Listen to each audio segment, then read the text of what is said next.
estamos muy contentas de poder venir a hablar sobre este tema, sobre nuestra profesión y cómo podemos darle también un enfoque de género y aplicar la perspectiva feminista en el derecho. Le pusimos al taller por qué necesitamos abogadas feministas. Esto es una gran pregunta. Disculpa, se te escucha con un poquito de eco. Yo no sé si será por el micrófono, porque alguien debe tener prendido el micrófono. María José parece que quiere decir algo. Lo que pasa es que parece, no sé si usted tenía prendido el micrófono, pero ahí sonaba el eco. Ahora yo lo tengo apagado, así que lo apago, no interrumpo más, pero aviso eso por si acaso. Gracias. Ya, gracias. Ya, espero que se escuche lo más claro posible, a pesar del eco. Lamentablemente no tengo un buen micrófono en estos momentos, así que me van a perdonar las circunstancias. Pero ojalá se entienda lo más claro posible. Bueno, desde ABOFEM, como voluntarias de ABOFEM, desde la Asociación de Abogadas Feministas, siempre nos estamos constantemente preguntando por qué necesitamos abogadas feministas, y es un poco la razón de existir de nuestra asociación, que es el poder reunirnos como abogadas, como profesionales, y poder discutir en cómo podemos influir en nuestra profesión y en el ámbito de aplicación de nuestra profesión con una perspectiva de género, como feministas, como mujeres y como abogadas. Dale, Dani.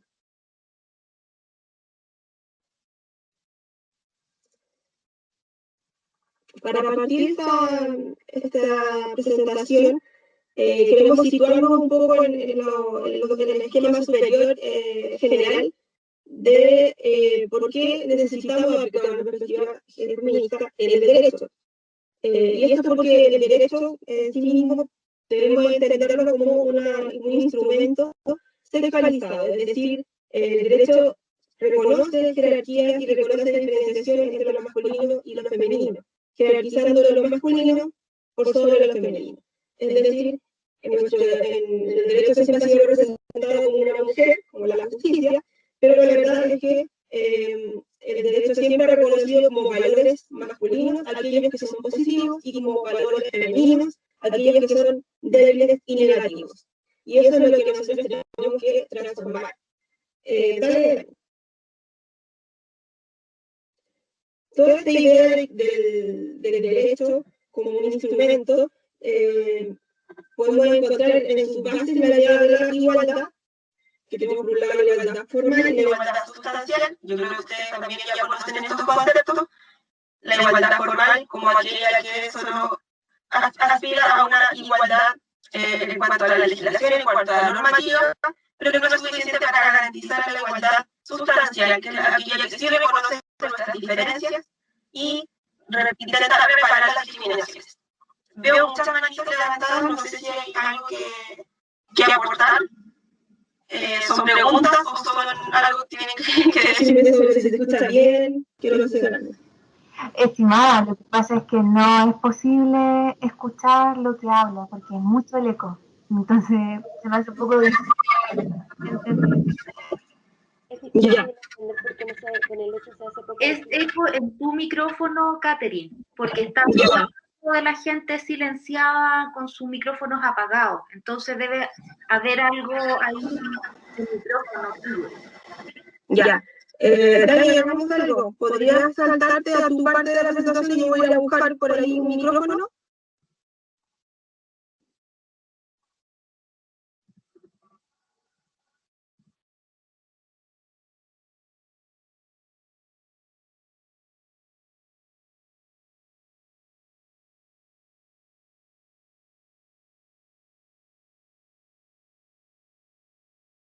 Ya, ¿me escuchan, cierto? No me ven, creo. Como estoy compartiendo. Pero te escuchamos súper bien, Daniel. Ya, sí, se escucha súper. Ya, entonces avanzamos. Nosotras no tenemos complicación con hacer estas cositas. Así que no. Me tienen que tener paciencia, sí, para agrandar la pantalla. Ahí sí. Tranquila, que esto es Ahí parte estamos. de esta forma de vincularnos hoy día. Así es que Sí, sí hay que tener paciencia. Ya los chiquillos tienen un magíster ya en todas estas cosas del año pasado, me imagino que están estudiando de esta forma, así que también hay respeto y aguante para todos en realidad los que estamos y seguimos en esto. Comentarles, bueno, nosotras con Catherine somos parte de un equipo dentro de la asociación que nos llamamos Asesorías y Capacitaciones. Y en ese contexto, como tenemos dos marcos de acción. El primero de ellos es realizar asesorías jurídicas gratuitas a mujeres que lo requieran. Inicialmente lo hacíamos de manera presencial. Hoy día lo hacemos los fines de semana, algunos fines de semana, con la plataforma Zoom, la famosa plataforma Zoom, que nos ha ayudado a continuar, y nosotros le llamamos a esa actividad Abofem en tu barrio, aunque en realidad hoy día es Abofem en tu Zoom. En eso, nosotras nos vamos haciendo una especie de turno y vamos atendiendo. Y la otra patita de nuestro trabajo es poder iniciar o realizar difusión de información que tenga carácter jurídico, y es por eso hoy día que nosotras estamos acá. Y a mí en particular me gusta y me toca hablar hoy día de qué es lo que pasa. Nosotros hablábamos, y la pregunta de hoy día, antes de irme, digamos, como caballo de carrera, la pregunta de nosotros era por qué era importante la perspectiva de género. La perspectiva de género es importante en primer lugar porque lo vamos a ver después con Catherine, que tenemos un marco convencional para poder actuar, ¿cierto? Tenemos la Declaración Universal de Derechos Humanos y, ¿cierto?, los distintos tratados internacionales, ¿cierto?, ratificados por Chile, etcétera, y materia que ya me imagino que todos manejamos, que, ¿cierto?, ahí dependiendo con el profesor que les tocó, digamos, bueno, por lo menos en mis tiempos era así, ahí íbamos a entender si era supraconstitucional o constitucional, bueno, y espero que hoy día ya no haya, pero infraconstitucional también hubo en algún momento. Respecto de tratados internacionales, ¿cierto?, que versen respecto de derechos humanos. Y en esto, ¿quiénes son las encargadas o les encargadas de poder, en la práctica concreta, en el ejercicio laboral, de poder nominar, ¿cierto?, y que estos derechos no sean solamente, no estén ahí, digamos, en el PPT o, por supuesto, ¿cierto?, dentro del marco legal ahí enmarcado, somos nosotros. Somos las personas que tramitamos, las personas que asesoramos, ¿cierto?, a los usuarios, quienes tenemos la obligación, para mi gusto, de sentar esto. Y de poder, ¿cierto?, ir mirando. Y dentro de este marco de derechos humanos, por supuesto que tenemos varios tratados internacionales, entre ellos, ¿cierto?, el Belém do Pará, que lo vamos a ver después, y que habla respecto de, ¿cierto?, los derechos respecto de las mujeres, y también hay diferentes tipos de convenciones especializadas, y dentro de esas convenciones especializadas o para personas que requieran una institución reforzada en atención a su naturaleza, nos encontramos con la Convención Internacional de Derechos del Niño, Niña y Adolescente, o niños, niñas, niños y jóvenes, o niñes y jóvenes. ¿Por qué no adolescente? Antes de eso, porque estamos en una universidad. Yo siempre, y en realidad es un caballito de batalla para las abogadas, porque la verdad es que la mayoría somos mujeres, hay un bajo porcentaje de colegas que trabajan en esta temática, los hay, pero la mayoría, por lo menos lo que a mí me ha tocado ver, es que somos más abogadas que abogados.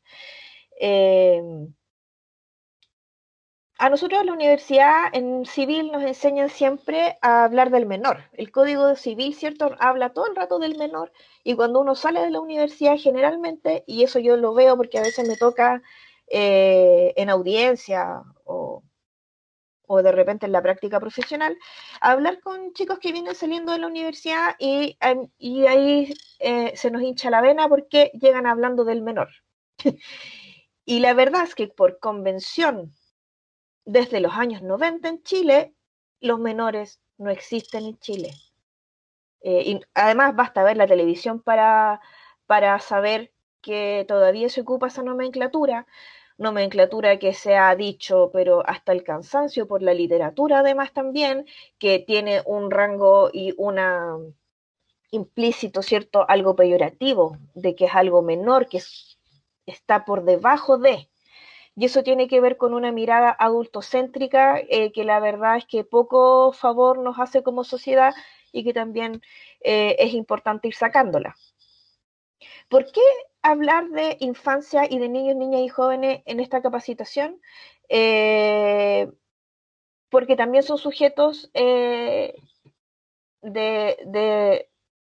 protección principalmente por el Estado. Y la verdad es que también tenemos niñas, niños y jóvenes que también la idea de nosotras en la asociación es también propender a asegurar y poder a través de sus mamás, tías, abuelas, poder también estar, digamos, propender a su bienestar. Y en esto hay un tema muy importante que la verdad es que nos hemos dado cuenta que a nivel social, y a mí me ha tocado también en la práctica profesional, darnos cuenta de que hay una falencia de todos. Yo me hago cargo también que en el derecho también me ocurre. ¿Qué pasa cuando hay un hecho constitutivo de delito? Cuando la víctima es un niño, niña o joven, ¿quién hace las denuncias? Esto es un tremendo tema en general para los establecimientos educacionales o establecimientos de salud y para el mundo adulto en general, donde es un tremendo tema. Porque ¿qué pasa si el hecho constitutivo de delito, al parecer, estaría siendo ejercido por el cuidador o el adulto responsable de ese sujeto de derecho? ¿Cómo lo hacemos? Y la verdad es que en la práctica nos damos cuenta de que muchas veces en nuestra mirada adultocéntrica es más fácil mirar para el lado. Y en eso, si van en cuarto, estuvieron procesal penal probablemente. Tenemos articulado que el Código Procesal Penal nos muestra y nos dice, ¿cierto?, que cualquier persona puede hacer una denuncia en el Ministerio Público. El artículo 173 nos dice que cualquiera puede. O sea, que de nacer, ¿cierto?, de mi voluntad, el hacer una denuncia de algo que yo creo, yo, ser humano normal, ¿cierto?, que, bueno, iba a decir camino por la calle, pero hoy día no podemos, que ve, ¿cierto?, que está en un entorno social, ve una situación que considera que es constitutiva de delito, puedo hacer la denuncia. Hasta el momento no hablamos de ninguna obligación. ¿Qué pasa con la obligación de denunciar de profesionales de la salud y de la educación? ¿Ya? Artículo 175 del Código Procesal Penal. Y aquí cambia la figura. El 175 establece un deber a ciertas personas, ¿cierto?, que a propósito de su ejercicio laboral pudiesen tener acceso o pudiesen dar cuenta, por ejemplo, la Fiscalía, de que habría o probablemente hay un hecho constitutivo de delito y que se dan cuenta de ello en la atención a una persona. Y acá tenemos a los funcionarios de salud principalmente.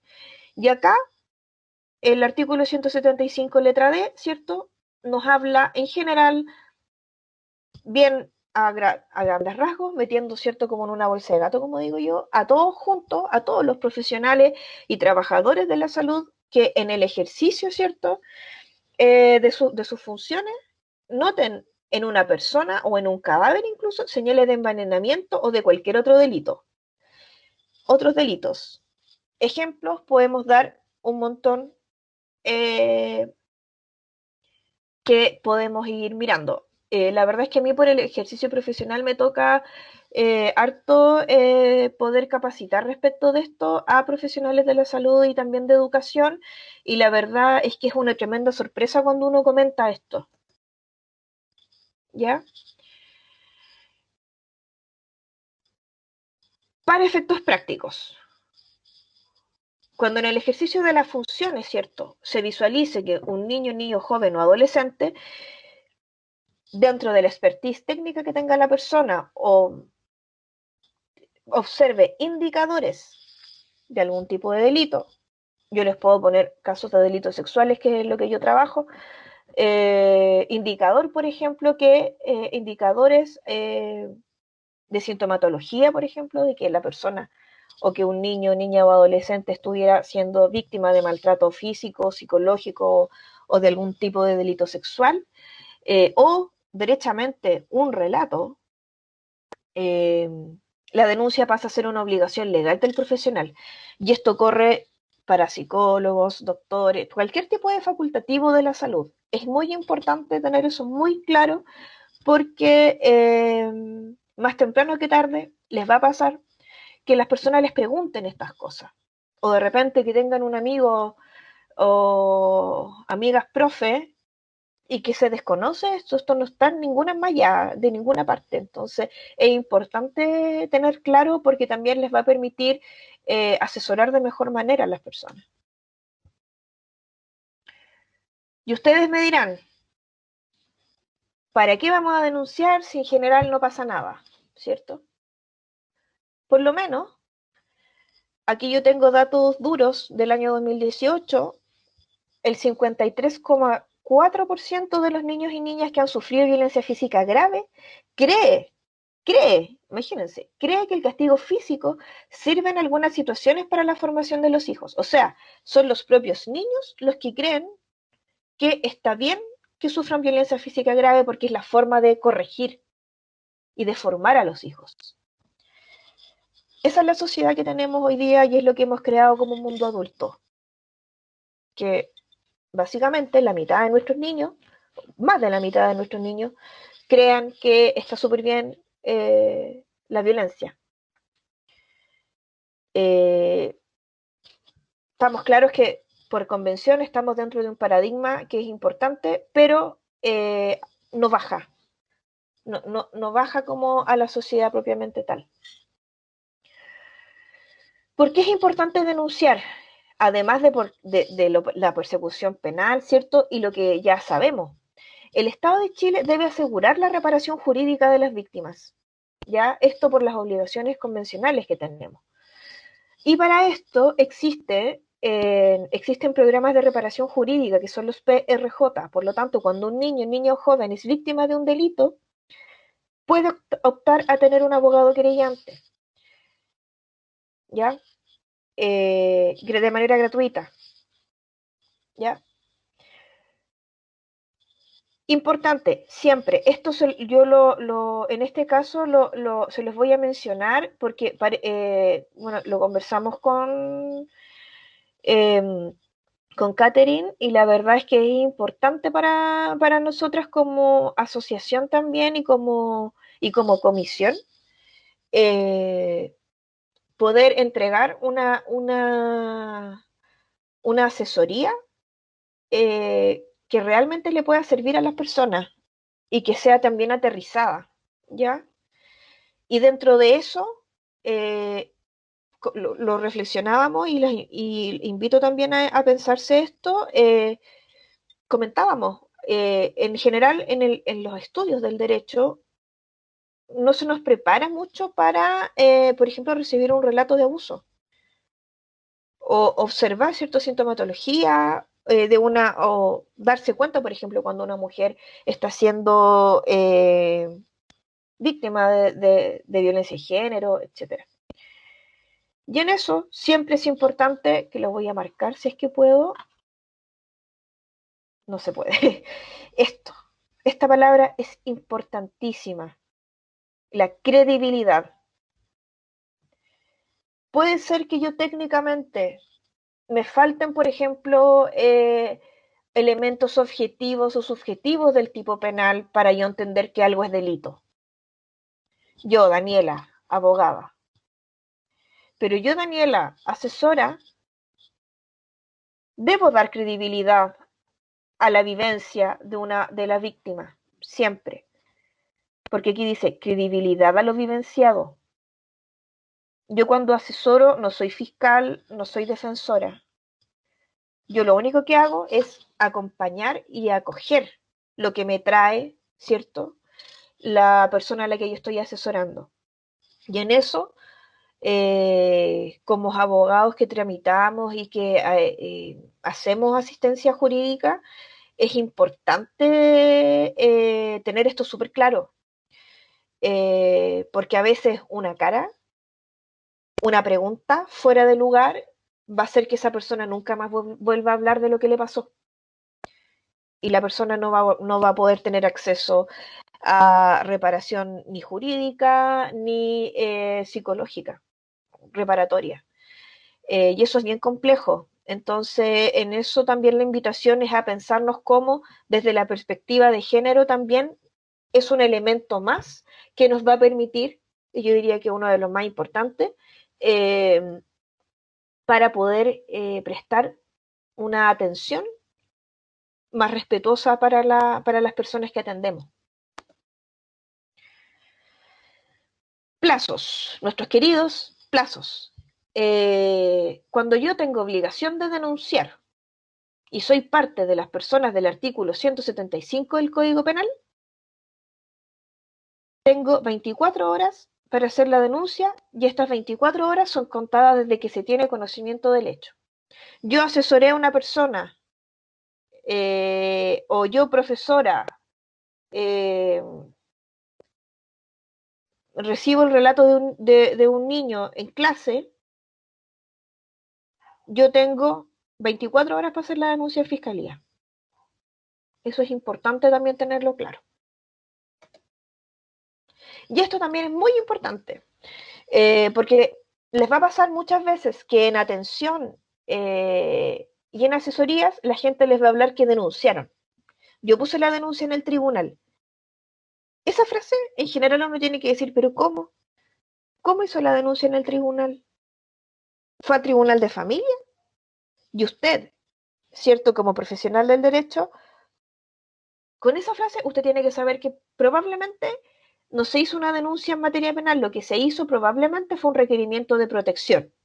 Fue ya sea un procedimiento especial por ley de tribunal de familia de medida de protección para niños, niñas o adolescentes, o bien el otro procedimiento especial que establece la ley de tribunales de familia, que es los procedimientos de violencia intrafamiliar.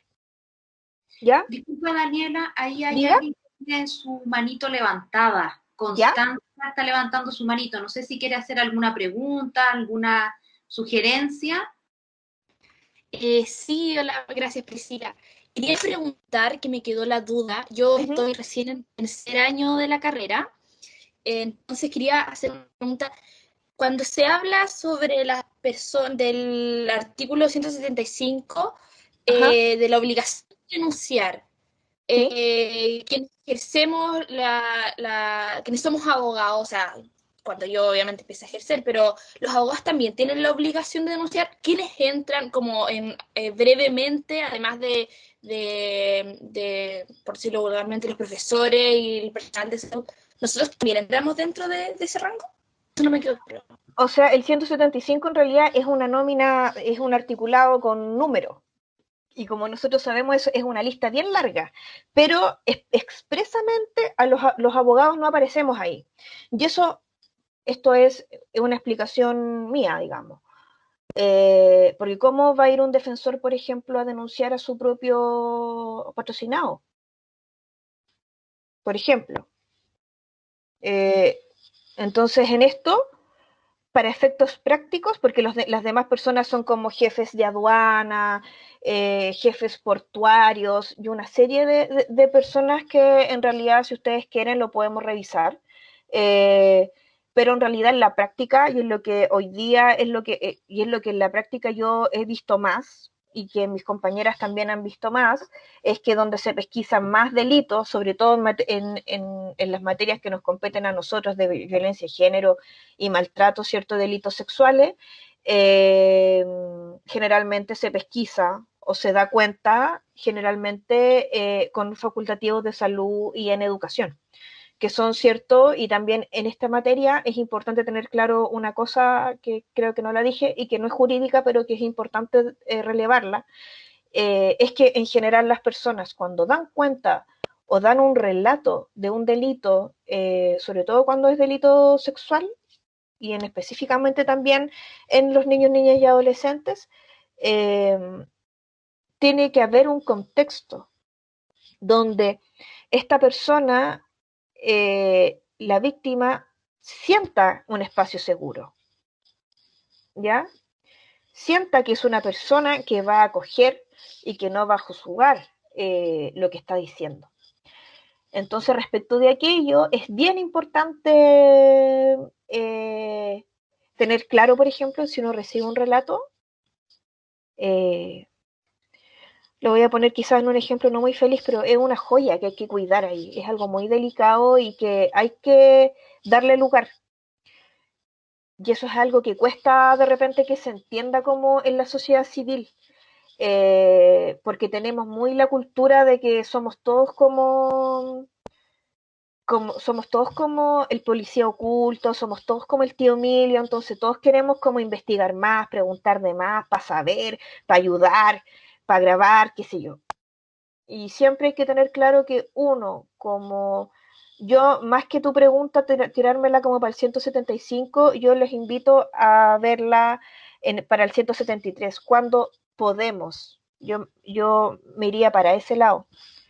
Y ahí nosotros preguntarnos, por ejemplo, cuando recibimos el relato de alguna amiga, de alguna hermana, de algún sobrino, etcétera, ¿cómo lo acompañamos? ¿Cómo lo hacemos? Esa es como la pregunta que a mí me gustaría dejarle y que pudiéramos conversar quizás más en extenso, porque también hay algo muy importante y que nosotras solemos decir, es que para poder incluir la perspectiva de género, la verdad es que nosotros no nos basta el derecho. Tenemos que auxiliarnos de las ciencias sociales y de las ciencias afines.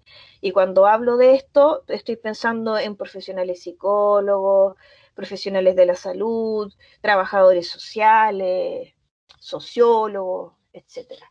Entonces también ahí hay un tremendo tema que es si nosotros como abogados estamos preparados, como abogadas, perdón, yo todavía alcancé a ser abogada de las primeras mujeres,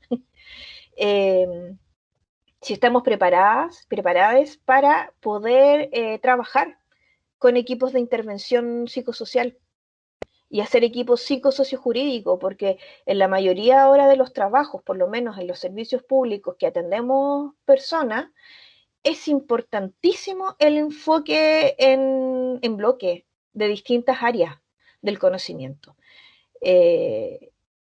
Y eso también es una invitación a pensarnos cómo los abogados y las abogadas del futuro vamos a poder o van a poder acompañar eso. Katy, ¿cómo vamos? Yo creo que tenemos que ir terminando, Dani, tu parte para que podamos retomar lo mío. Perfecto, vamos, devolvámonos. Estoy tirando puro spoiler, pero no importa. ¿Ahora se escucha bien? Vamos, acá. Sí. ¿Dani, te escucha bien? Perfecto, yo te escucho bien. No sé ya. si... Sí, te escucha bien. Sí. Ya, gracias. Ya, gracias. Perdón por el inconveniente, había perdido mis audífonos, pero ya los encontré. Así que me perdonan por la pérdida de los primeros preciados minutos. Para retomar y un poco redondear la idea, entonces tenemos que el derecho como estructura no es una estructura libre de sesgos, no es neutral. El derecho que aspira y siempre dice ser neutral no lo es. Está también completamente imbuido de los distintos estereotipos que se nos asignan a las mujeres y a la sociedad en general. Es binario, es sexualizado y como abogada feminista entonces tenemos que tener siempre claro que el derecho en general es muy formal, pero que vamos en vías entonces a lograr una igualdad sustancial, que esas son las medidas que tenemos que adoptar, esa es la perspectiva que hay que asumir para poder reparar esta desigualdad estructural que contiene el derecho mismo, como estructura de poder, como estructura de control social, que también tiene una visión completamente androcéntrica. Dale, Dani. Y respecto de los enfoques desde el feminismo, las críticas que le podemos hacer al derecho y las posibles soluciones, tenemos distintas corrientes. Esto no quiere decir que solo podemos pertenecer a una, sino que cada una tiene sus ideas que históricamente se han ido desarrollando y podemos recoger un poco de cada una, pero para un modo de ejemplificar, el feminismo liberal entonces reconoce en el derecho una estructura válida y desde la cual podemos trabajar de forma interna para reformar, es decir, trabajar desde dentro para modificar, cambiar y hacer reformas sociales. El feminismo de la diferencia, o más bien radical, entiende que el derecho debe ser refundado desde sus orígenes, porque como estructura patriarcal, así como está, no nos sirve. Por otro lado, el feminismo socialista o marxista entiende que en verdad toda esta estructura de opresión obviamente son las estructuras de clase, y el derecho como también estructura de dominación nos va a servir en la medida en que esté en manos de las personas que quieran abolir este sistema de clase. Y entonces se enfoca también mucho en los efectos económicos del derecho, en cómo el derecho afecta la vida, el desarrollo económico de las mujeres, en nuestro caso, cómo las tareas domésticas tienen un valor y cómo este valor no nos ha sido retribuido. Y en último lugar tenemos el feminismo interseccional, que es un poco más moderno y que busca un enfoque multidisciplinario y transdisciplinario. ¿Y esto por qué nace? Porque el feminismo liberal blanco, que era el predominante a lo largo de la historia, en estas ansias de la igualdad formal, fue dejando fuera entonces a muchas mujeres de las disidencias, a muchas mujeres de distintos orígenes raciales. Entonces no estábamos reparando sustancialmente estas desigualdades y tenemos que siempre tener a la vista los múltiples factores que pueden llevar a la opresión de una mujer, dependiendo de las circunstancias en las que viva, de su clase, de su etnia, origen, sexualidad, etc. Dale, Dani.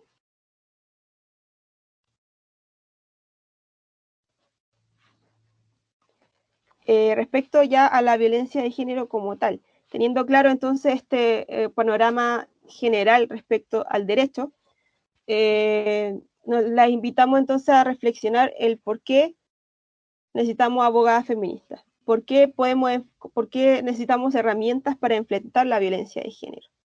Yo creo que ustedes saben más o menos qué es la violencia de género, que es un acto perjudicial perpetrado contra una persona sobre la base de la diferencia que la sociedad asigna a hombres y mujeres. Esta es una definición bastante amplia, hay otras definiciones, pero en definitiva es la violencia que sufren diariamente mujeres y disidencias en base a los roles de género que la sociedad nos asigna.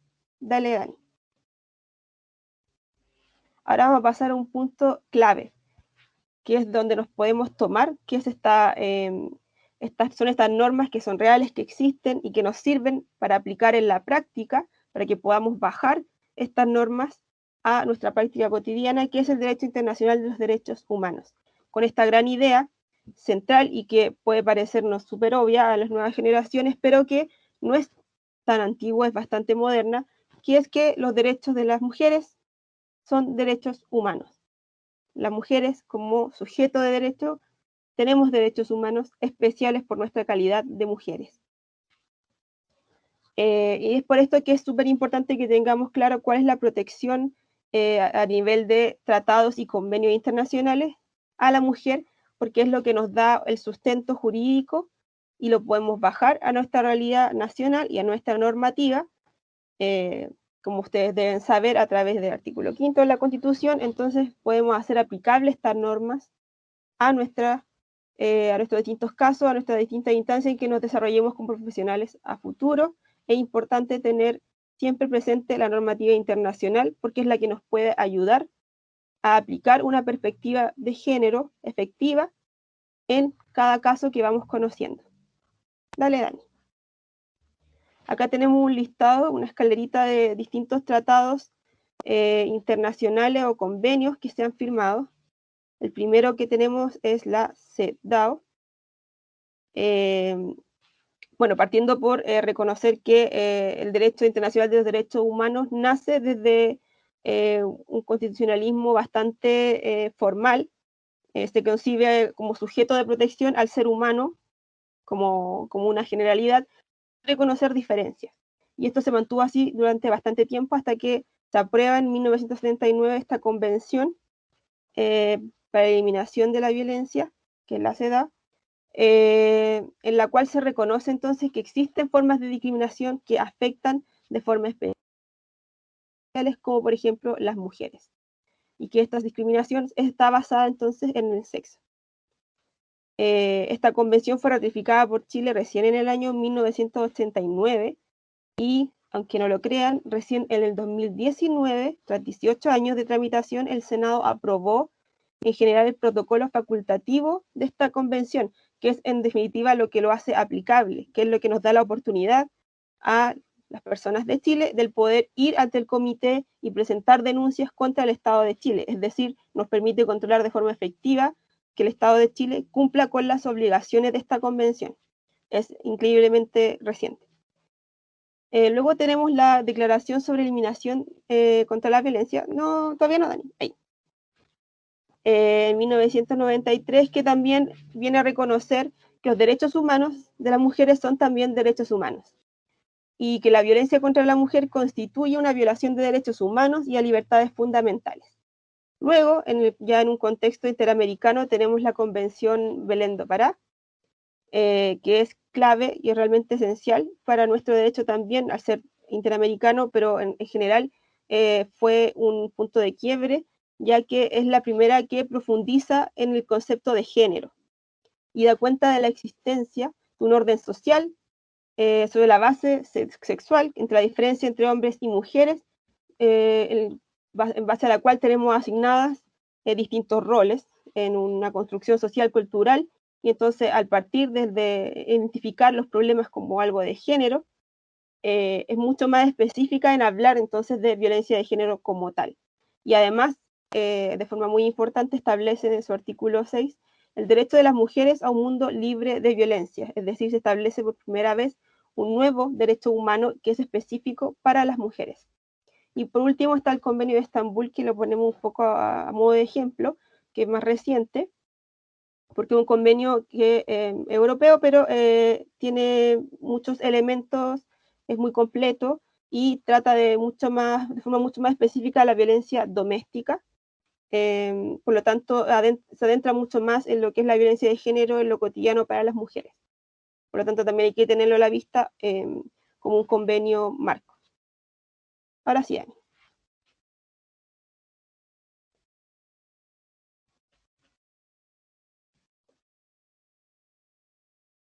Sí, una pequeña cosa, que me tengo que hacer varias malabares para hablar y, y moverme acá.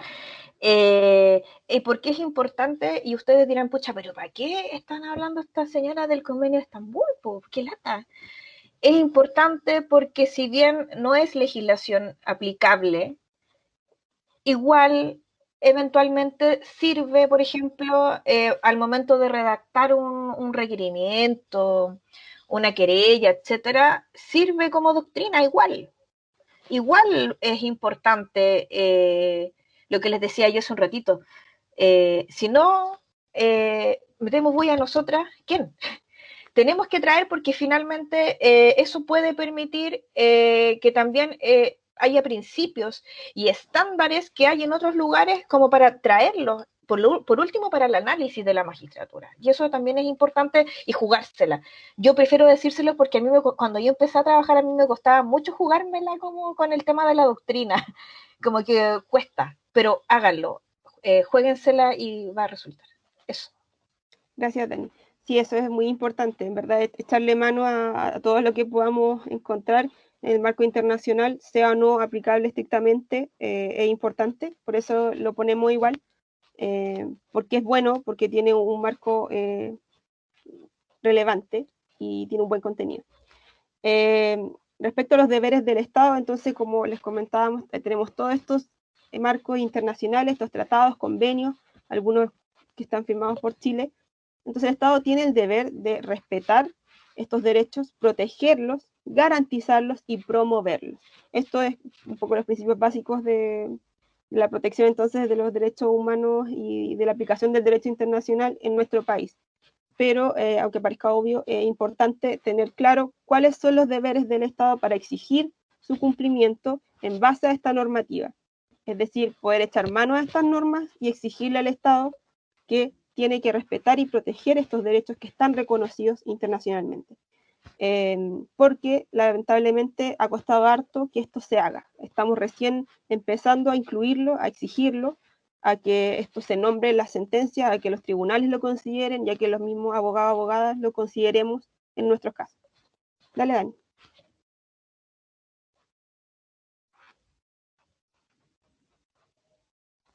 Aquí tenemos un pequeño resumen de la situación actual nacional para ejemplificar un poco y poner en evidencia la crisis que tenemos en cuanto a la violencia de género y a lo mucho que nos falta avanzar.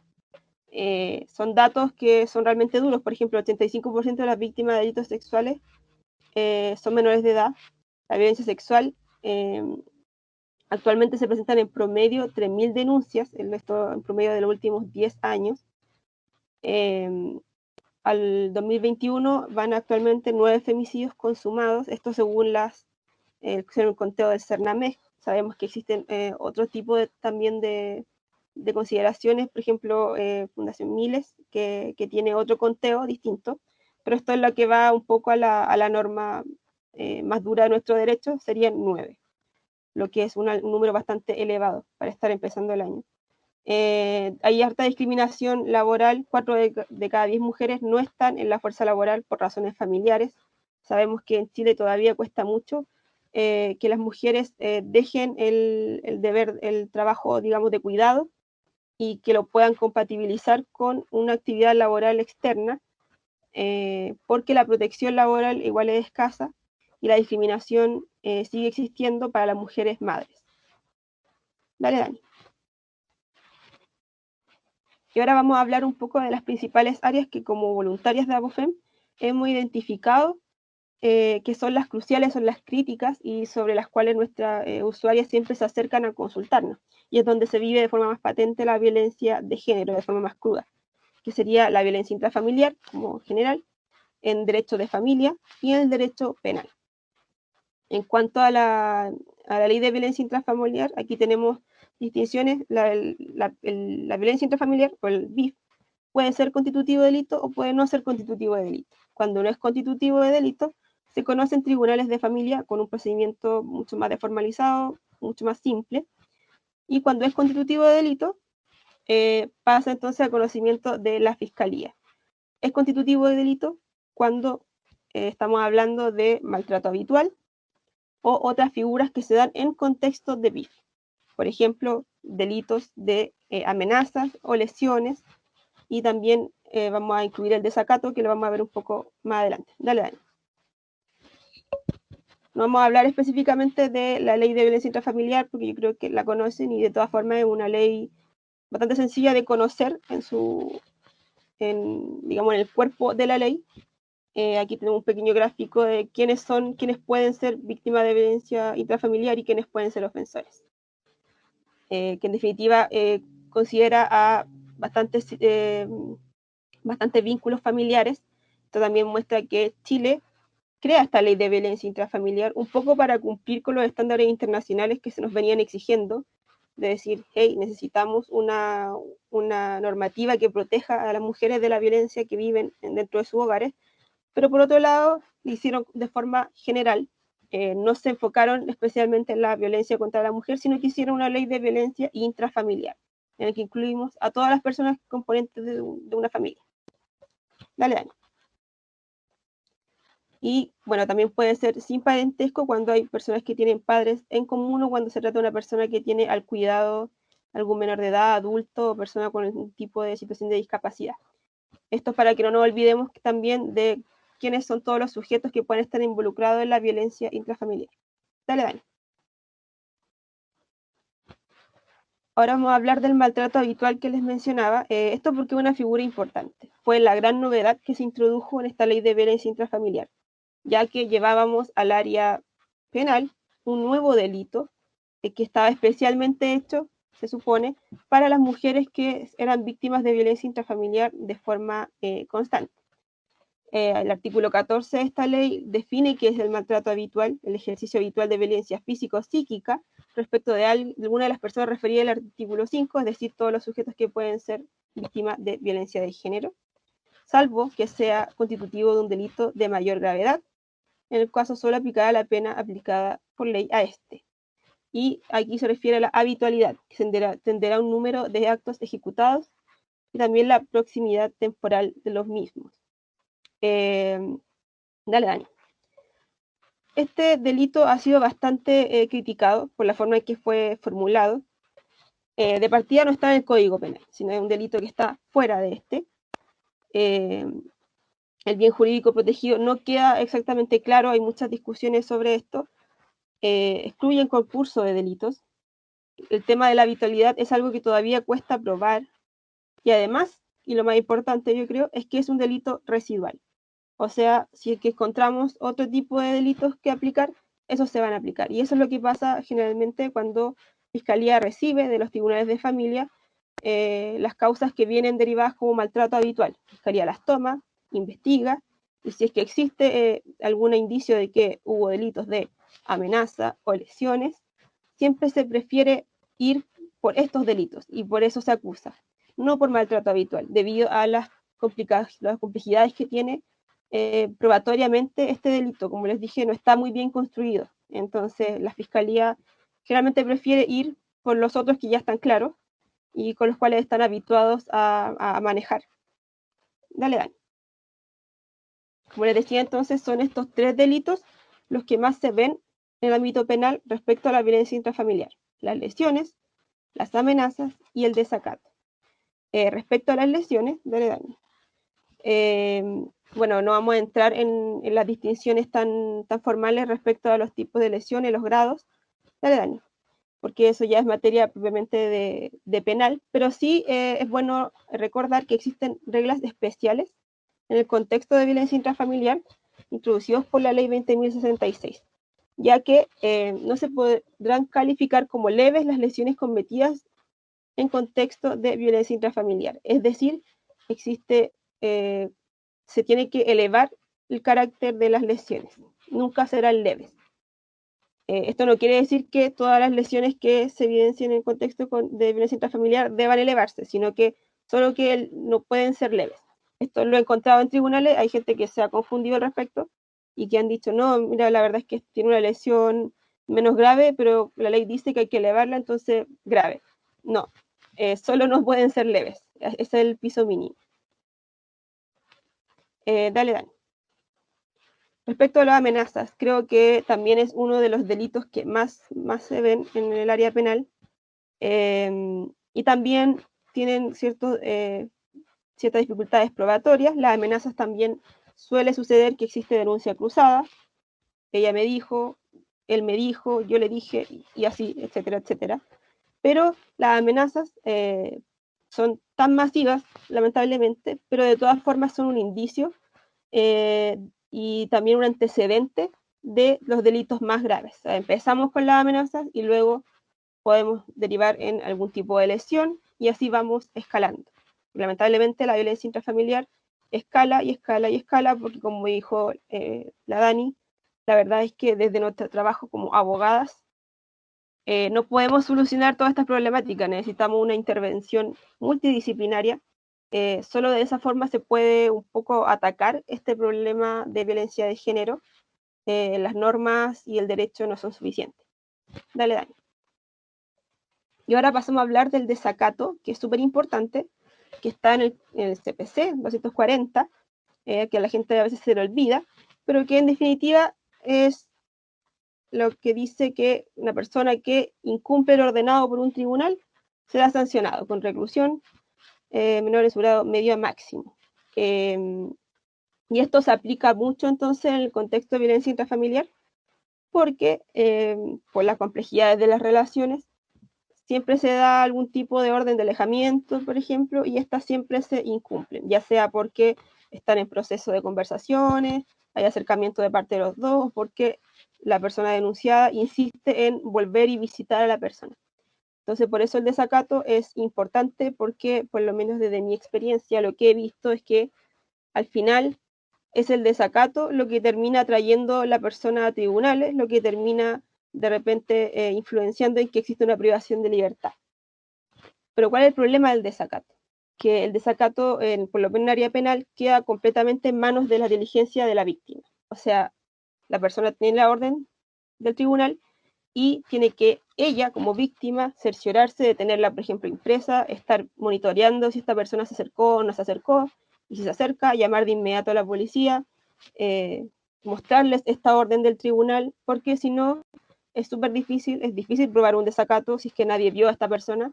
La vigilancia policial, como sabemos, es escasa, entonces no va a haber un carabinero fuera de tu casa que vea en el momento cuando llega esta persona incumpliendo la medida cautelar.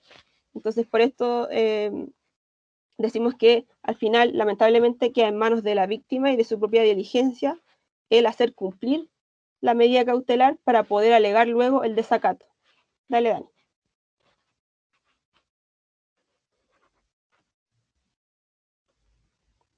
Dale.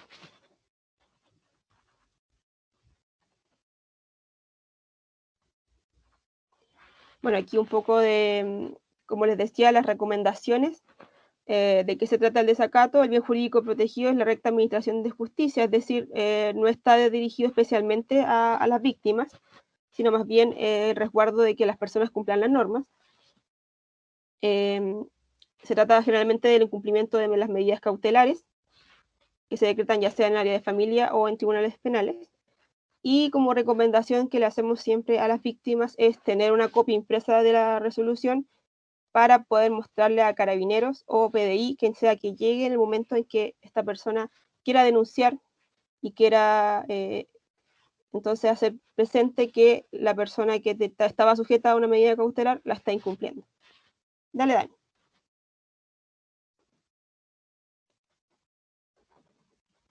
Respecto a nuestra experiencia como asesorías y capacitaciones.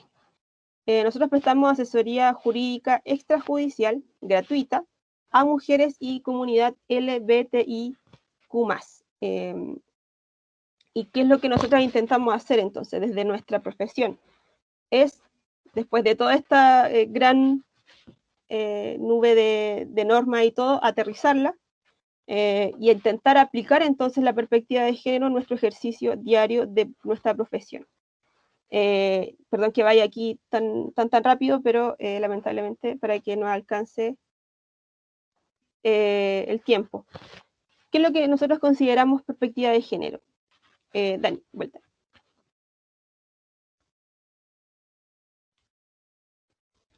La perspectiva de género consiste en la identificación y análisis crítico de las diferencias sociales y culturales de una sociedad o grupo humano que han sido construidas en base a la diferencia sexual, que alude a las diferencias entre los sexos que se han construido culturalmente y no a aquellas diferencias físicas o biológicas. O sea, en general, nosotras como abogadas que practicamos asesorías a distintas mujeres que se acercan a nosotros para pedir algún consejo o saber qué medidas tomar, lo que intentamos es bajar un poco esta teoría y llevarla a la práctica. ¿Cómo lo hacemos? Entonces, siguiendo esta pauta y estos cuidados que la Dani también mencionaba un poco más adelante, que es escuchar, tener respeto y validar el relato de la víctima. Dale, Dani, ahora sí. Intentar evitar todas esas conductas del paternalismo típico de nuestro sistema. Esto es súper importante porque las mujeres muchas veces acuden a nosotras porque tienen la intención o el interés por lo menos de saber cómo denunciar o qué hacer, cómo denunciar, cómo plantear su denuncia, pero también qué podría pasar si lo hacen. Y en este sentido es súper importante mantener el límite de lo que uno les puede explicar, pero sin forzar jamás a la denuncia o a la acción, porque todo este proceso es súper personal, es un proceso de cada víctima y también ojalá sea siempre un proceso interdisciplinario, en el que no solo esté interviniendo una abogada o un abogado, sino que también sea un proceso en el que la víctima se encuentre acompañada por los profesionales y las profesionales adecuadas. También teniendo mucho cuidado con la revictimización o victimización secundaria. En este sentido, nosotras, desde nuestra asesoría, por ejemplo, obviamente tenemos que evitar todo tipo de comentario o algo que le haga entender a la víctima que estuvo en falta o que fue su culpa, porque muchas llegan con esa visión y tenemos que un poco sacarlas de ahí y también evitar exponerlas a, por ejemplo, relatar una y otra vez lo que les pasó, adentrar en detalles que les pueden incomodar. Hay que tener mucho tacto.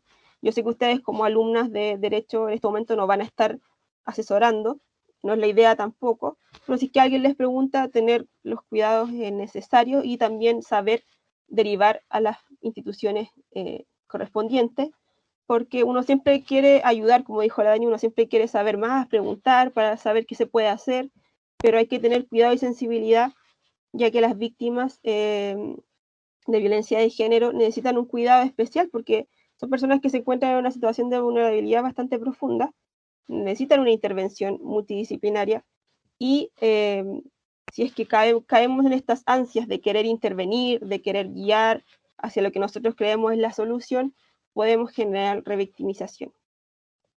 Y por eso es tan importante que tengamos abogadas feministas, para incluir la normativa internacional, llevarla, aterrizarla a nuestro ejercicio diario, ya sea en cualquier rol que tomemos, defensoras, querellantes, juezas, en todas las áreas tenemos que aplicar la normativa internacional, no tengan miedo a echarle mano a esta normativa, a plantear un razonamiento que considere todas estas aristas, que considere todas las formas de opresión que vive una mujer. Y aquí les tenemos como última cosita, dale Dani, un pequeño paso a paso para realizar una denuncia. Como les decía, yo sé que ustedes no van a estar asesorando en este momento a víctimas, por esto también les puede ser útil a ustedes mismas si es que en algún momento necesitan realizar una denuncia. La denuncia se puede hacer ante las policías, es decir, Carabinero o PDI, los que reciben una denuncia y luego la derivan a los tribunales de familia o a fiscalía según corresponda. Pero también tenemos la posibilidad de realizar estas denuncias directamente en los tribunales de familia o directamente en la fiscalía.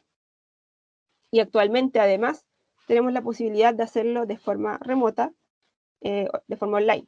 Fiscalía tiene su propio sistema, hay un formulario que se puede descargar, tú lo rellenas, lo envías por un mail, todo esto está en la página de Fiscalía y también tiene la plataforma Mi Fiscalía en línea. Y respecto a los tribunales de familia, se puede hacer presencialmente o de forma online, en el Centro de Medidas Cautelares, existe atención vía telefónica, Zoom o también a través del trámite fácil.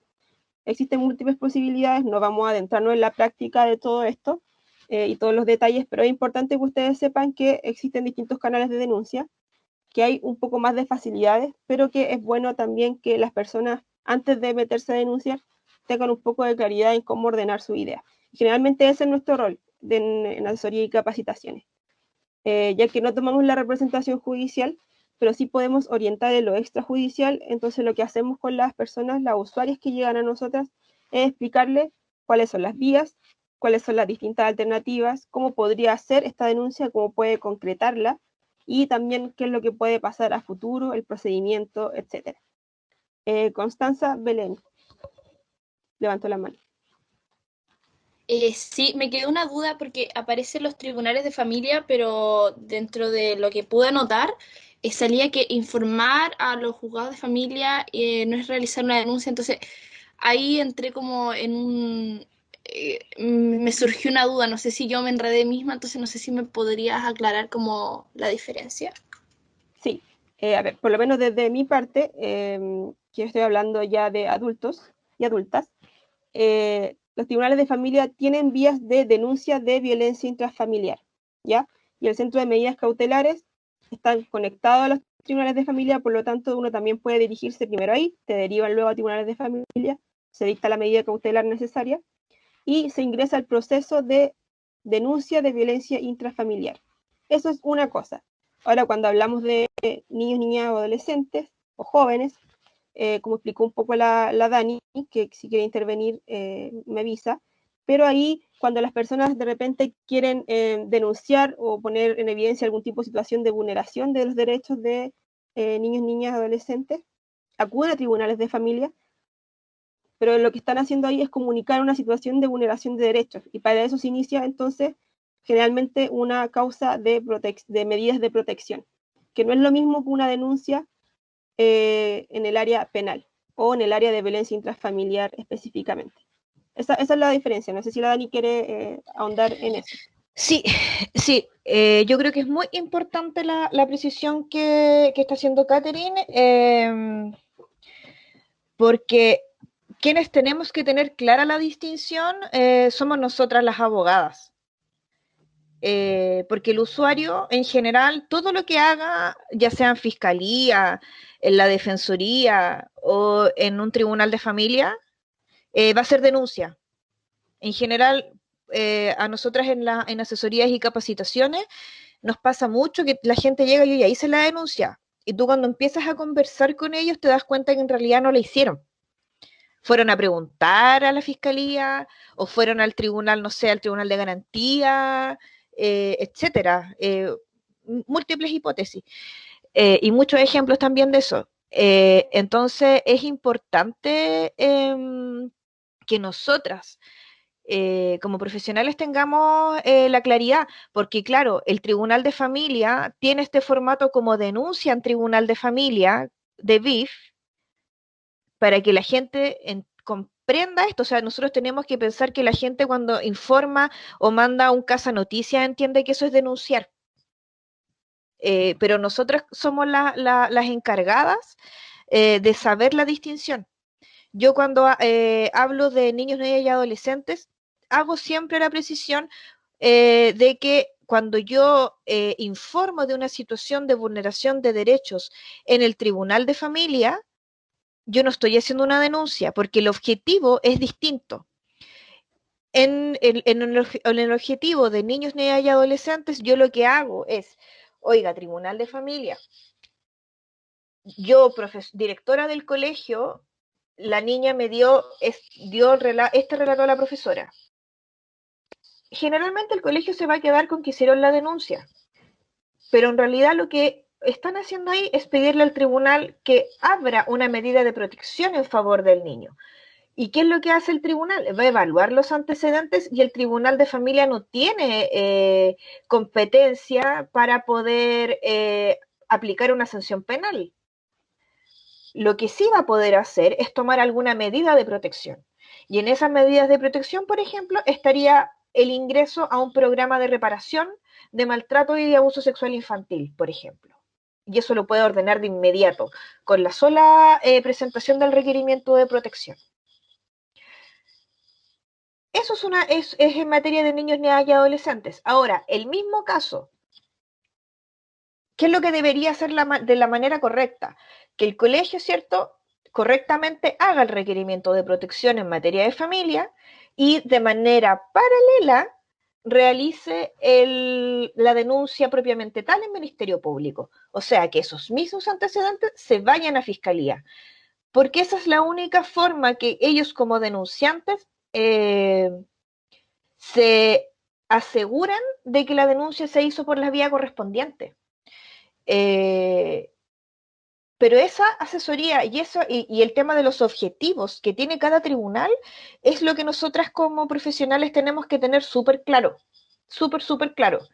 Porque también en tribunal de familia, en materia de violencia intrafamiliar, tampoco yo, en materia de familia, yo tampoco voy a buscar una sanción de carácter penal, de naturaleza penal. Lo que yo voy a realizar es alternativa, comillas, por supuesto que no es conciliadora jurídicamente, pero sí una manera de, comillas, recomponer el vínculo, que va a ser que vayan a proceso terapéutico. Generalmente lo que hay, que tampoco también hay que decirlo, también las terapias o los procesos terapéuticos para agresores es bien poca la oferta que existe en Chile también, pero sí, por ejemplo, se les manda generalmente a terapia de control de impulso a un CESFAM, por ejemplo, de la comuna donde ellos residan, y así.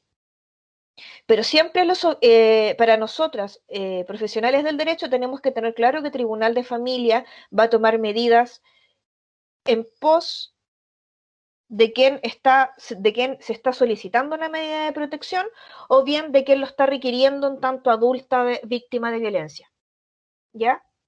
Y en materia de penal, por supuesto que ahí el objetivo es otro y distinto, que es la persecución penal. Eso es lo más importante que tienen que tener claro como profesionales, porque entiendo que puede ser, uy, que como que pesada la distinción, si para qué, si todos entendemos que es denuncia, pero nosotras como abogados tenemos que bajar esa información súper correctamente a la gente, porque nos pasa mucho que los usuarios vienen con expectativas. Y es muy complejo cuando nos llega o llega una persona con altas expectativas y que creen que el Tribunal de Familia les va a solucionar la vida, o que el Tribunal Penal también les va a solucionar la vida. Y muchas veces sabemos que en la práctica aquello no es así, porque cada institucionalidad tiene un objetivo distinto, y eso es muy importante también, ir trabajándolo con las víctimas y con las usuarias. Es muy, muy, muy importante, porque va a permitir que también, yo esto se los digo al tiro, Constanza, yo siempre cuento esto que me pasa a veces. Cuando tengo algún caso, muchas veces me toca decir, mire, a nosotros aquí esto es un camino largo en materia penal. O nos vamos a alegrar juntas o vamos a rabiar juntas contra lo que pase. Porque muchas veces nosotras como asesoras, como querellantes o como abogadas de víctimas, muchas veces, claro, lo jurídico es súper importante, pero hay otra parte que también es importante, que es acompañar esto. Es acompañar desde lo humano también, quiera uno o no, también ocurre. Y eso también hace una diferencia también al momento de poder acompañar los procesos. ¿Alguien bajó la mano? Constanza, creo que era. Sí, yo entonces, como a modo como de resumen, pero muy, muy brevemente, sería que siempre cuando uno va a realizar a través de estos canales de denuncia, siempre o en realidad como la mejor opción es denunciar ya sea a Fiscalía, Carabineros, PDI, y a su vez también como conjuntamente a los centros de medida cautelar de los tribunales de familia. No uno u otro, siempre como que tienen que ir de la mano. ¿Eso? O sea, ahí va a depender de lo que la víctima necesite. Porque Claro. pasa a veces que es como, ¿sabe qué? Estoy chata del tribunal de familia.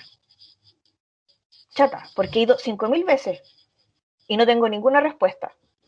Yo quiero que este gallo lo metan preso. ¿Ok? Denuncia en materia penal. Y ahí se le entregan las herramientas.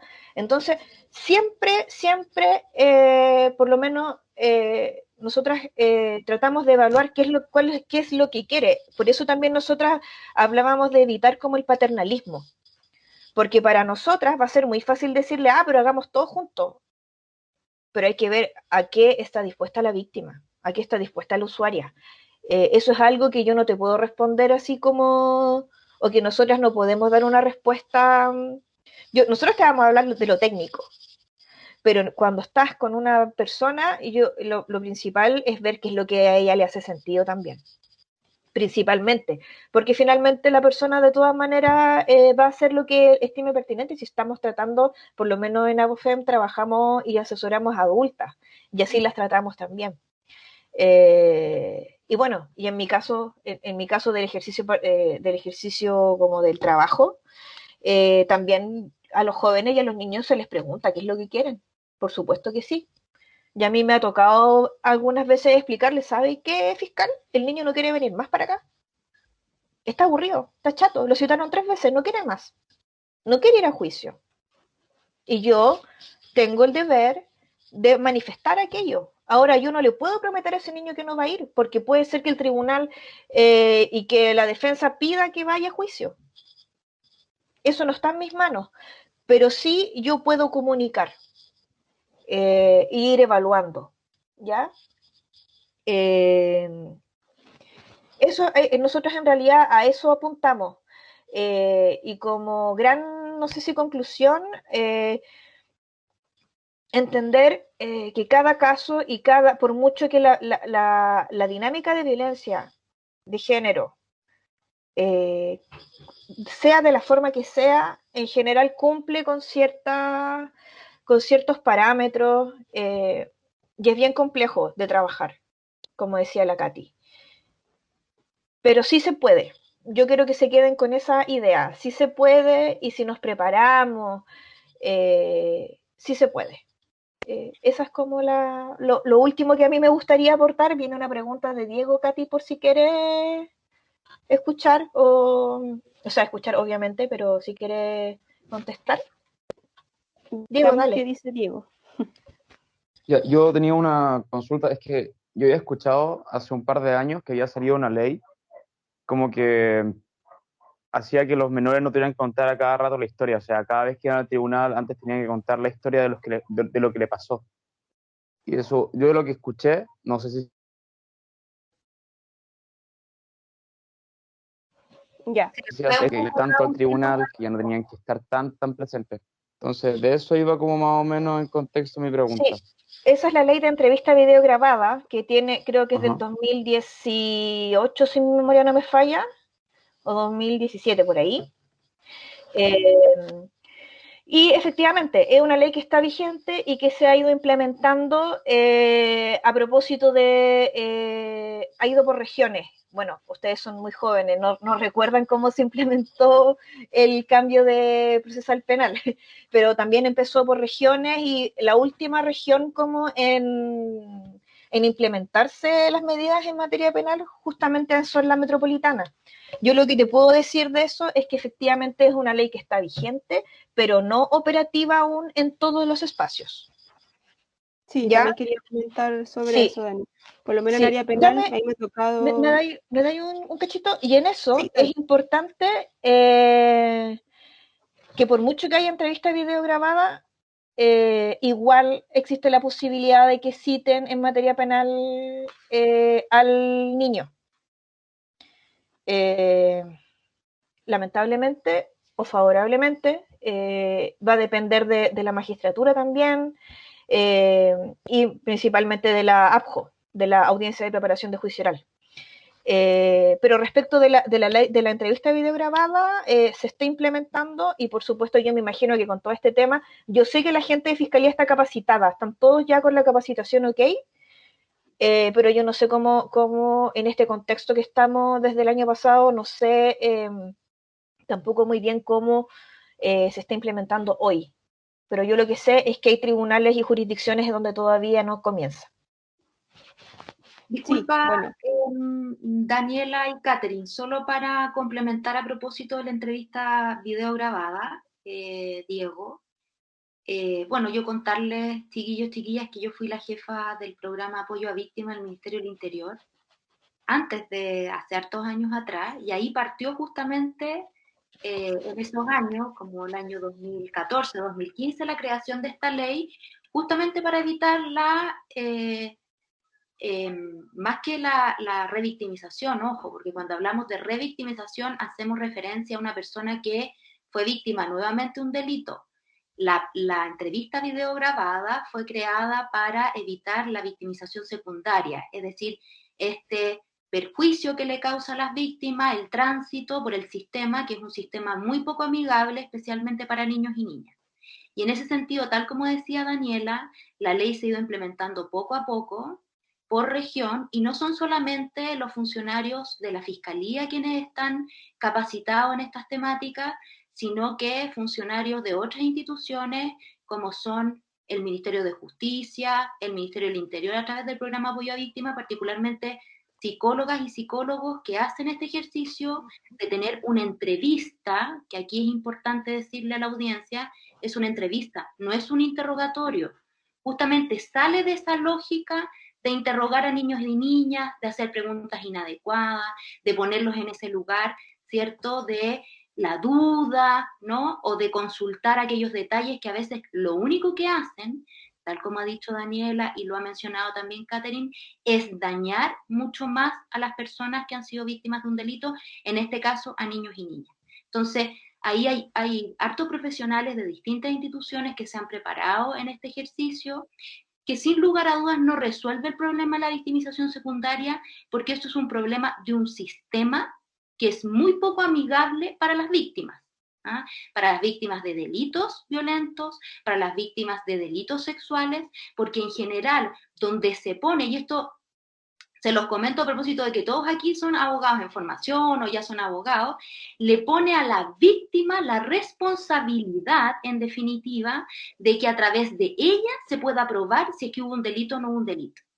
Eso es un tema, yo creo que es bien central, y por eso es tan relevante este tema de ir buscando espacios de formación que nos permitan aprender, incorporar enfoque de género para comprender que no necesariamente es a través de la víctima quien yo tengo que, evidentemente, obtener todos esos datos probatorios, la evidencia que se requiere cuando yo quiero probar un delito, ¿no? Y adicionalmente a eso, todo lo que significa, ¿no?, los prejuicios, los mitos, los estereotipos que se han creado culturalmente en torno a situaciones donde mujeres, niños y niñas se ven envueltos como víctimas de un delito. Eso quiero hacer esa precisión justamente a propósito de la entrevista video grabada, que, como les digo, es un instrumento, una posibilidad, una ley de la República, además, por lo demás, que permite minimizar justamente las consecuencias que tiene la victimización secundaria, pero evidentemente no resuelve del todo el problema, y todavía tenemos desafíos en estos ámbitos para el abordaje de estos casos. Daniela. Muchas gracias, Priscila. Sí, solamente para complementar también a lo que tú comentas, claro, en algún momento cuando se inicia el tema de la entrevista video grabada, yo trabajo en un PRM. Entonces, cuando se aprobó esto, nosotros, pero felices, todo fantástico, y empezamos ya, pues, ¿cuándo? En la ansiedad. Pero finalmente el tiempo también nos viene a decir lo que tú refieres y que es muy importante, el tema cultural. Porque por mucho que tengamos profesionales, que yo no tengo duda, y en eso también yo recuerdo que habían funcionarios de la Policía de Investigaciones que se estaban capacitando también al respecto, tenemos un tremendo tema que, por lo menos en materias de niños, niñas y adolescentes, todavía hay tribunales que nos piden o que piden informe de credibilidad de relato, o sea, se parte por dudar de la evidencia de la víctima. Ese es el sistema que tenemos hoy. Entonces, bastante complejo también poder ir a juicio en casos de delitos sexuales de niños, niñas y adolescentes. En general, no manejo hoy día el porcentaje, pero de causas como con condena en materia penal.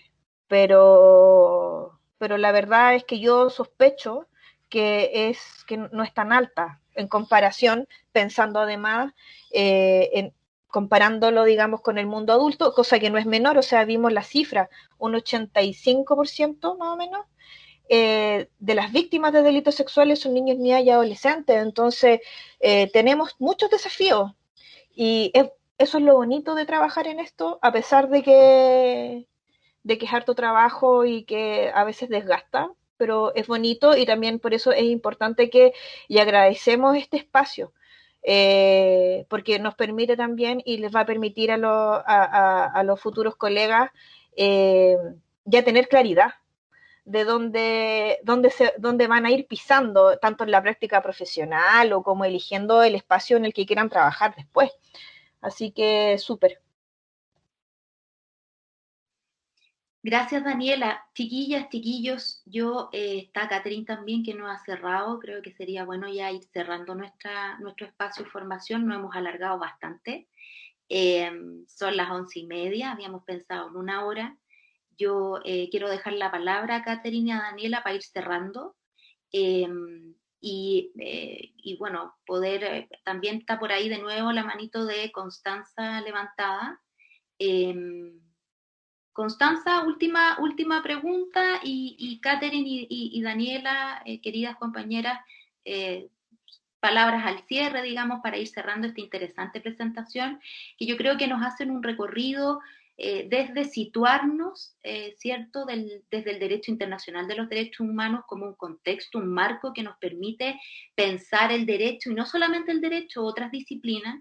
Yo entiendo que hoy día estamos enfocadas en el mundo más jurídico, ¿cierto?, en este espacio, pero también el derecho internacional de los derechos humanos nos da un contexto interesante de intervención, un marco jurídico, un marco metodológico, un marco teórico, para entender estos procesos como es la violencia de género, como una violación a derechos humanos, y que por lo tanto el Estado es responsable de ese ejercicio, ¿no?, y de lo necesario que es la prevención, de lo necesario que es el abordaje de los temas de delitos sexuales, de lo necesario que es la interculturalidad y también, perdón, más que la interculturalidad, la interdisciplinariedad, de la cual ustedes también hicieron referencia, ¿no? Caterina en su presentación lo señaló, lo importante que es coordinarse con otras profesiones también que tienen formación en estas temáticas, irnos sensibilizando respecto a esto, adquiriendo herramientas que nos permitan abordar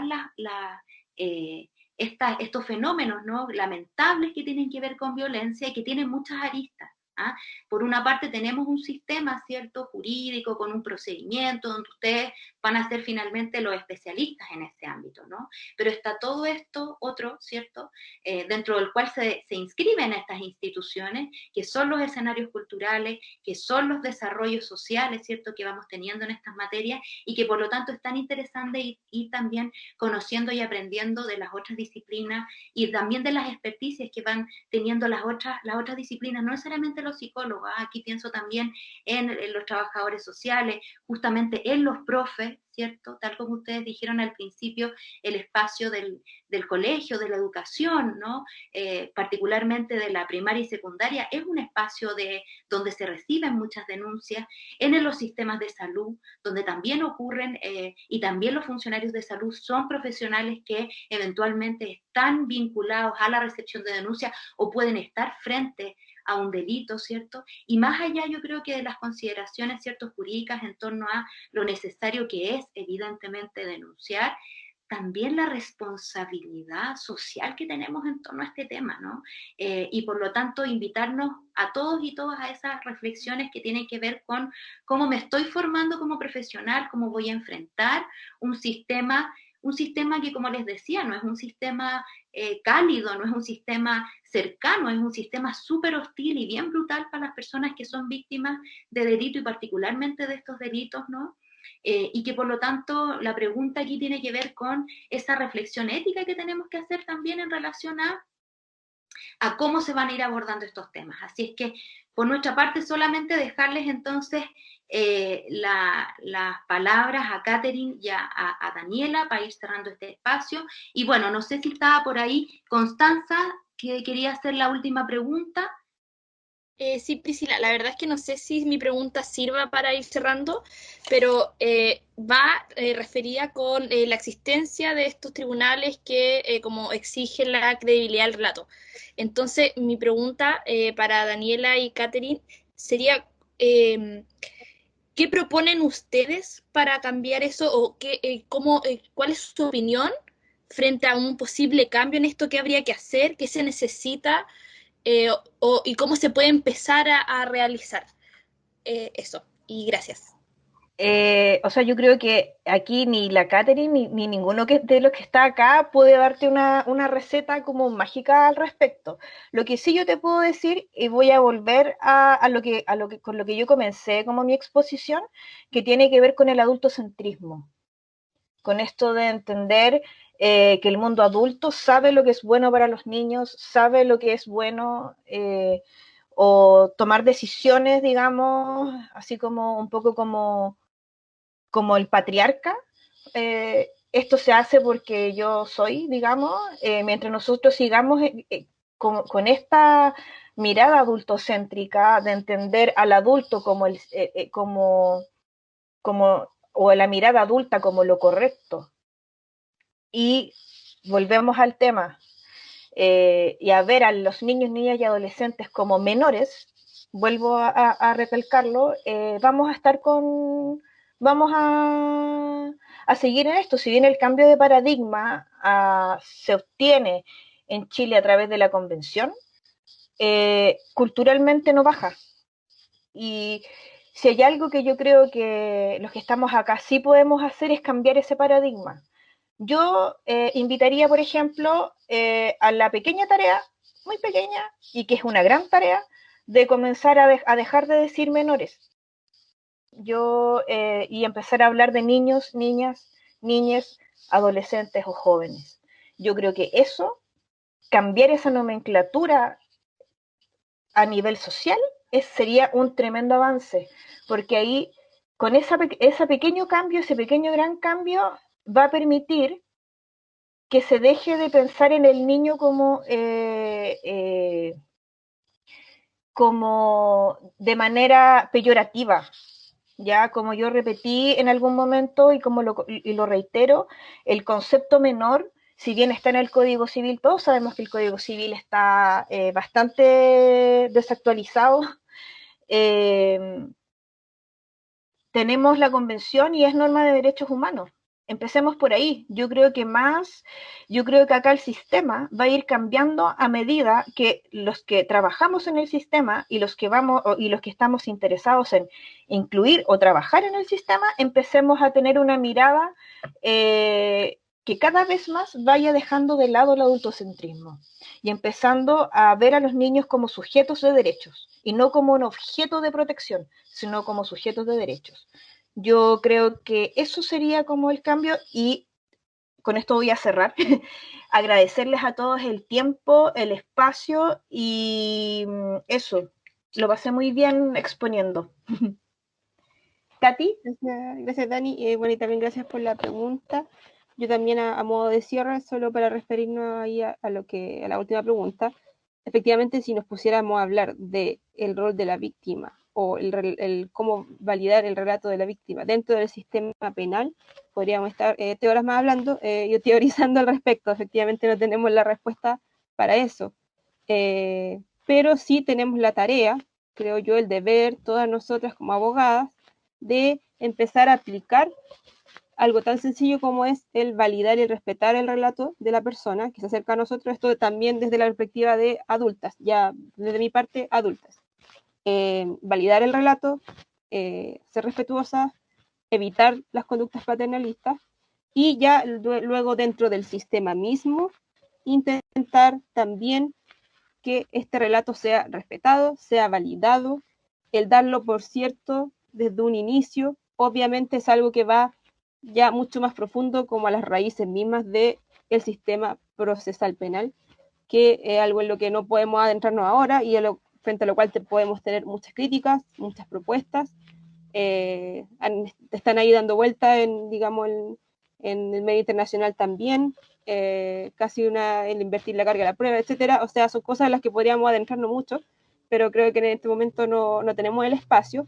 Pero sí creo que la tarea parte de nosotras mismas, con cómo enfrentamos también a las usuarias, a las personas que acuden a nosotras, cómo tratamos el tema y como profesionales, cómo lo planteamos dentro de tribunales. Hemos visto en la palestra pública, han estado un montón de casos, los medios de comunicación siempre cómplices de esto, el cómo se trata a la víctima dentro del sistema penal, y especialmente cuando la víctima es una mujer víctima de violencia sexual o víctima de violencia de género. Tenemos un problema muy importante ahí, nos horrorizamos cada vez que pasa, y la solución creo que en este momento no la tenemos, pero sí tenemos el deber de ir mejorando, de ir aportando con que se aplique una perspectiva de género en cada caso, en el trato que le damos a cada persona, y también como todos los profesionales vamos entonces aportando desde nuestra vereda con esta nueva forma de pensar la vida y la intervención, la forma de tratar los casos que involucren violencia de género. Eso es lo que puedo decir por ahora. Si nos podemos hablar del sistema penal en general, en verdad sería extensísimo. AOFEM también tiene una postura respecto a esto y creo que daría una capacitación completa distinta, pero dejo la invitación abierta a que chiquillas, abogadas, futuras abogadas y abogados, nos planteemos siempre este tema, seamos siempre críticas del derecho, del sistema, identifiquemos los problemas, problematicemos y nos pongamos también la tarea de ver, de poner de nuestra parte, de actuar de mejor forma, de ir mejorando de a poquito desde nuestras pequeñas intervenciones con cada persona que tratamos, el poner entonces la mirada distinta, el trato distinto para que el sistema vaya mejorando de a poco.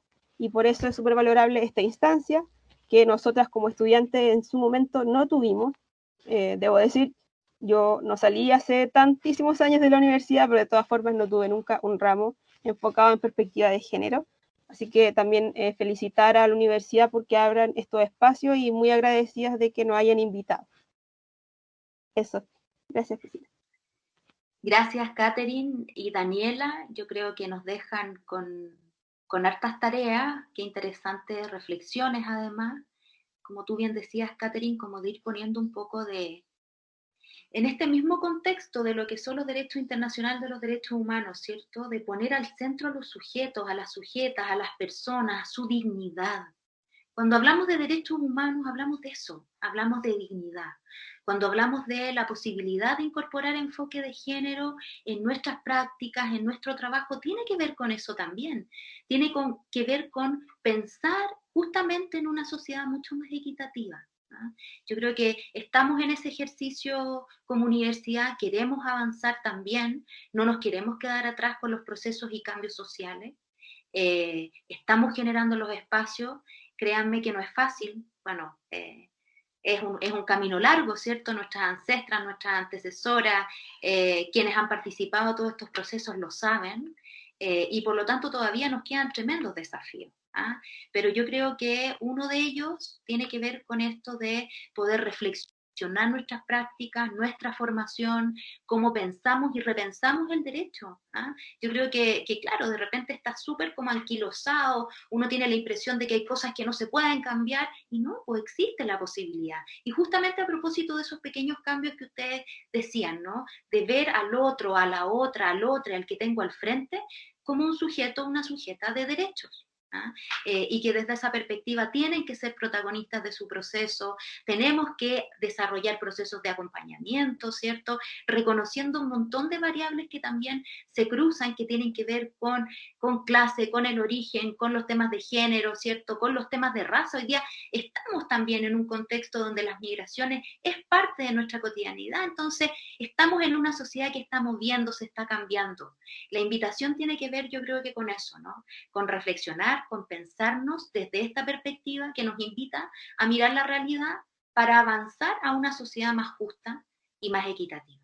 Así es que de nuestra parte agradecerles, porque yo creo que siempre es interesante, sin lugar a dudas, conocer la experiencia de los otros, de las otras, y para nosotros es súper importante, fíjense, el aprendizaje colectivo. ¿Ah? Yo creo que todas y todos y todas estamos aprendiendo juntos y buenas cosas van a salir de estos procesos. Así es que darle las gracias por el espacio, el tiempo, la disposición, agradecer a nuestra audiencia que se ha mantenido ahí incólume, pese a que nos hemos pasado un montón de rato en la hora y probablemente todos tienen también sus labores académicas, pero esto es parte de la formación, pues esto es parte de hacer universidad. Así es que ahí Daniela nos quiere hacer una intervención, Daniela Torres, y con tu intervención, Dani, vamos cerrando el espacio.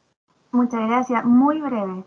Agradecer a las chiquillas por disponer este espacio, porque yo, bueno, me colé aquí porque soy estudiante de segundo año de Derecho Vespertino y además soy funcionaria judicial del Juzgado de Familia de Pudahuel. Entonces mi labor es justamente enviar a los jueces proyectos de resolución, y lo que ustedes nos están comentando forma parte, pero importantísima, de la labor tanto como de abogadas como funcionarios que somos parte del Poder Judicial. Bueno, y para concluir, lo que yo quería preguntarle a ustedes, si nos podrían recomendar algún libro referente a la materia que pueda a nosotros ayudarnos en el sentido de seguir investigando sobre toda esta información que aún no tenemos canalizada al 100%. Eso, muchas gracias. Hoy, gracias Daniela por la pregunta, y qué bueno qué buen aporte, me encanta. Sí, yo tengo que decir que también, por lo menos en familia, que es donde yo más me muevo, también los funcionarios en general, un 7. Y todos vamos aprendiendo juntos también en esto, así que también agradecerte las palabras. Pucha, yo en realidad más que un libro, y yo, la Katy es testigo, que yo siempre le digo a mis compañeras que yo creo que más que un libro, acá es, esta materia es tan importante y tan como que hace tanta falta, que yo creo que aquí es capacitarse eternamente. O sea, hay diplomados, por lo menos en lo que yo trabajo, hay diplomados de intervención en abuso sexual infantil en varias instituciones. Aquí, si la universidad podría ser uno maravilloso. El tema proteccional también es un tema donde sí, yo conozco que hay como texto. Yo lo que he encontrado harto son investigaciones de profesores, qué sé yo, pero así como un cuerpo, así como completo, la verdad es que yo desconozco hoy día que exista algo como actualizado, así como en concreto. Pero pucha, a ver, pensando en delitos sexuales en general y como en dinámicas de maltrato, pensando en darte como datos y autores que se ocupan en materia de delitos sexuales, yo te puedo comentar del profesor Barudi, Finkelhor en materia de delitos sexuales, en abuso sexual de niños, niñas y adolescentes. Yo podría decir que son como los grandes pilares que se ocupan en el trabajo terapéutico y en el trabajo también de, no sé si probatorio, pero en materia procedimental penal aparece bastante también el modelo traumategénico los modelos traumategénicos también. Yo creo que esto es trabajo, es harta especialización también. Ahora no sé, en intervención con adultas, no sé, Katy, yo desconozco. Yo recomendaría, por lo menos de mi vereda, quizás algunas autoras para empezar a descubrir un poquito de este mundo. Lidia Casas, Mina Villegas, Lorena Lorca, por lo menos desde mi parte han sido referentes. Y criminología crítica es un tema que a mí me gusta mucho y en el que igual trabajo. Así que sí o sí para mí es importante leer a la gran Carmen Anthony. Y esas son referentes mujeres que tenemos acá. Hay muchos textos de ellas disponibles en internet de forma libre, o no sé si están libres, pero bueno, están. Les recomiendo adentrarse en esas lecturas porque ahí hay una visión crítica del derecho desde el feminismo súper importante y súper valiosa. Muchísimas gracias. Gracias, Catherine. Gracias, Daniela, por tu pregunta. Qué bueno que también nuestros estudiantes del Vespertino es parte de esta conversación. Somos todos comunidad universitaria, así es que este espacio estaba pensado para todos ustedes y ustedes. Espero que lo hayan disfrutado. Yo solo darles las gracias, chiquillas. Aprovechar de mandarle cariños a la Vero del Pozo, con quien tuve ocasión de trabajar siendo contraparte, ¿cierto? Hace un par de años atrás. Saludo a Catherine, a Daniela, les damos las gracias infinitas y esperamos que no sea la última vez que nos podamos encontrar. Y a todos los chiquillos y chiquillas, y también especialmente a CCGEN. Tengo que transmitirles de esta Secretaría de Derecho, donde las chiquillas están haciendo un trabajo ahí interesante, se están formando, se están capacitando.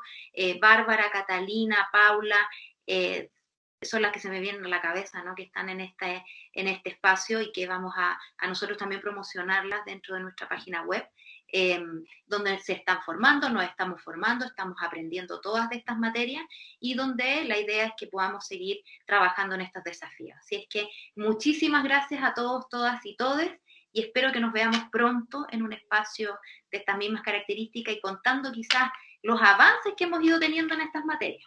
Ahí estamos todos y todas muy comprometidas trabajando en esto. Así que gracias, compañeras, gracias, chiquillas, gracias, Jime, y gracias a todos y todas, a la Valentina que está por ahí, que es nuestra representante en la comisión juzgadora del protocolo, que también se integró ese año, que la vi que ha estado toda la mañana aquí participando también en el espacio de formación. Así es que muchos cariños a todos y todas, que tengan un precioso martes y cuidarse, cuidarse, cuidarse, porque la comunicación de riesgo sí que ha sido una dificultad dentro de muchas otras en esto, ¿no? Así es que hay que súper cuidarse. Cariño, chiquillas, muchas gracias, que tengan lindo día. Gracias a ustedes. Chao, chao. Chao, gracias. Chao, muchas gracias.